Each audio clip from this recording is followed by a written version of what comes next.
سمو الأمير، ماذا تقول عن المباراة والاتحاد يلعب على أرضه وبين جمهوره، والنصر ربما كانت المباريات الصعبة التي خاضها في التمهيدية لنهائي كأس سمو ولي العهد كانت ربما سببا ربما لمن يقول بأن النصر ربما يلعب في مستوى أقل. يعني عزيزي، هذا الكلام قد يقال على غير النصر، فأما النصر انظر لشعاره جيدا.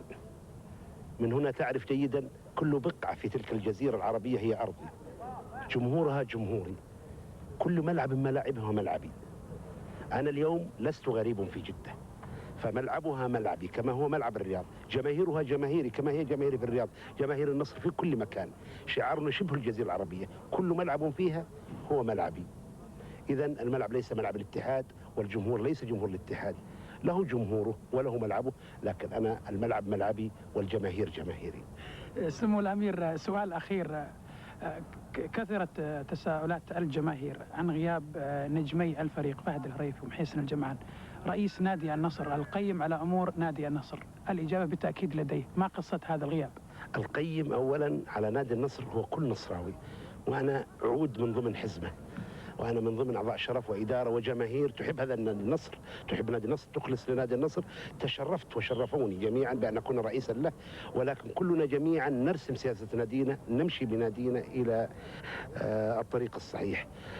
النصر أنت تقول لي أنه يفقد الهريفي اليوم ويفقد محيسن، والآخرين يقولون يفقد عبد الله الثنيان وناصر الفهد ونجوم آخرين وآخرين وآخرين، ولكن أنا أقول النصر لا يفقد أحدا.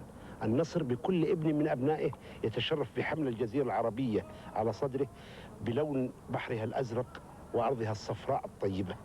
هذا هو النصر. لا يعنيني من حضر فهذا ناديه وسوف يمثله خير تمثيل، ومن غاب في حفظ الله.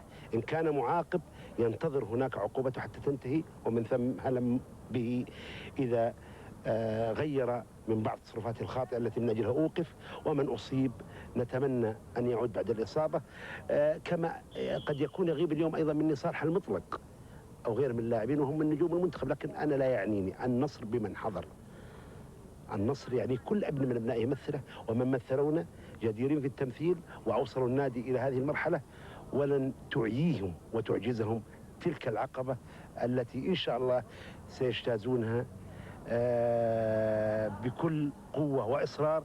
وأيضا سوف يقدمون مع أشقائهم وزملائهم نجوم نادي الاتحاد مباراة لائقة بهذا اليوم العظيم وهذا الشرف العظيم الذي يتشرفان معا بالمشاركة في هذا المهرجان تمثيلا لكل الأندية ولكل الرياضيين في الوطن. شكرا لصاحب السمو الملكي الأمير عبد الرحمن بن سعود رئيس نادي النصر. شكرا لكم، وشكرا قبل كل شيء لله سبحانه وتعالى الذي أسبغ علينا هذا الشرف العظيم في المشاركة في هاتين القمتين الرائعتين، القمة التي رعاها الوالد القائد، والقمة التي سوف يرعاها اليوم القائد الوالد عبد الله بن عبد العزيز. شكرا. شكرا سمو الأمير.